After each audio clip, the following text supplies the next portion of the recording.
সংসদের পরে 8:30টার সময় বিশেষ কমিটির মিটিংটা ছিল, বৈঠকটা আগে 2 দিন মিটিং হয়েছে। আগের মিটিংয়ে একটা সিদ্ধান্ত ছিল যে আমরা আজকে এটা সমাপ্ত করব। 2 তারিখে বিশেষ কমিটির রিপোর্টটা প্রদান করা হবে সংসদে। তো সেই জন্য আমরা 133টা অর্ডিন্যান্সের ব্যাপারে প্রত্যেকটার ব্যাপারে আমরা আলোচনা করেছি। এখানে অনেকগুলো অর্ডিন্যান্স যেভাবে আছে সেভাবে পাশ করার বিষয়ে সিদ্ধান্ত হয়েছে। কিছু কিছু অর্ডিন্যান্স সংশোধিত আকারে বিল আনা হবে, সেই হিসাবে হবে।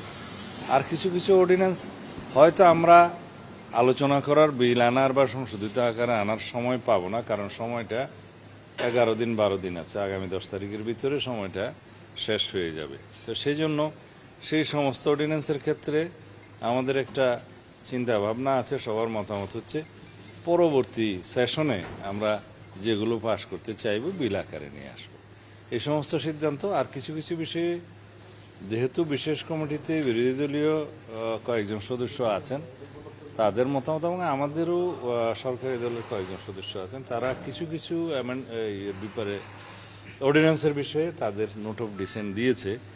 সেটা রিপোর্টে যথাযথভাবে প্রতিফলিত হবে, কে কী বক্তব্য দিয়েছে, কীভাবে নোট অফ ডিসেন্ট হয়।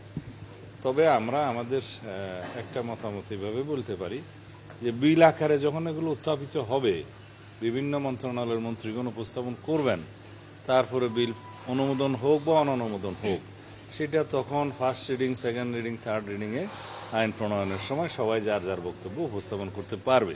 সেই হিসাবে আমরা এগুলো রিপোর্টটা আমরা ফাইনাল করার একটা সিদ্ধান্ত নিয়েছি আর কি।